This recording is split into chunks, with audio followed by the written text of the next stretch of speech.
je tenais ce matin à dire merci. Merci à tous ces agriculteurs des années 70, décennies au cours desquelles j'ai grandi.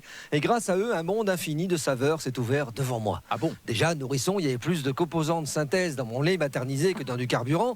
Et j'avais la patate. C'est pas tout le monde qui peut se vanter d'avoir été élevé au kérosène, arrosé au bisphénol A contenu dans les biberons de plastique. Et j'ai poussé sans dommage grâce à la viande aux antibiotiques que j'ingérais à longueur d'année. Je vais vous dire, les enfants des années 70, ça mangeait un steak haché, 2 heures après, ça sortait une gélule d'amoxicilline.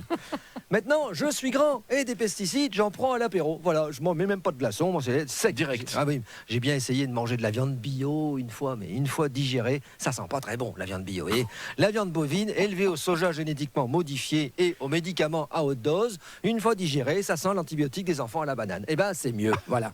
On va quand même pas vivre dans les mauvaises odeurs pour revenir au naturel. Moi, le naturel, ça me fait tousser. Voilà. J'ai une sorte de prédisposition aux produits chimiques. Je peux rien utiliser de naturel. Non, j'ai essayé de manger chez des bobos 100% nature et bio, gluten-free, sans lactose et aux graines germées.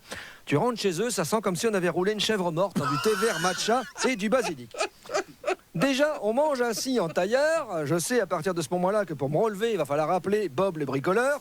En entrée, on a mangé une salade de boulgour arménien dont les plans datent d'avant le génocide. Il n'y a même pas un Turc qui a pissé dessus. Voilà, ça c'est moi qui le pense, ça c'est pas la maîtresse de maison qui me l'a dit. Accompagné d'une galette de sarrasin au fromage gluten-free, évidemment, arrosée de lait de chamel. Alors, j'ai jamais couché avec une Touareg, mais ça doit sentir ça. Le chameau et les dessous de bras.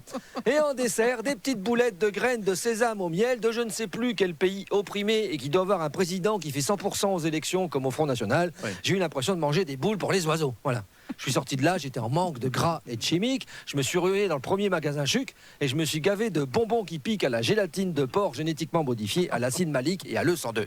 J'ai arrêté les passants en leur disant « T'as pas une frite avec de la sauce barbecue ?» J'en peux plus. Je pourrais pas arrêter les produits chimiques, c'est ça, voilà, c'est mon drame. Vous croyez quand même, bah oui, croyez que si je suis gêné par une guêpe, je vais prendre une tapette pour courir après. L'année dernière, j'avais acheté une raquette électrique à mouche, là, vous savez, ça sert à rien. Voilà, non, j'ai essayé de les tuer dans ma cour avec ma petite raquette. On aurait dit Mr Bean sous acide. Alors bon, une mouche, du polychlorocamphéne en spray et on n'en parle plus. Voilà, que voulez-vous? Chasser le naturel et il revient en Monsanto. C'était votre question, c'était ma réponse. Faites-moi plaisir, soyez heureux, au moins pour aujourd'hui.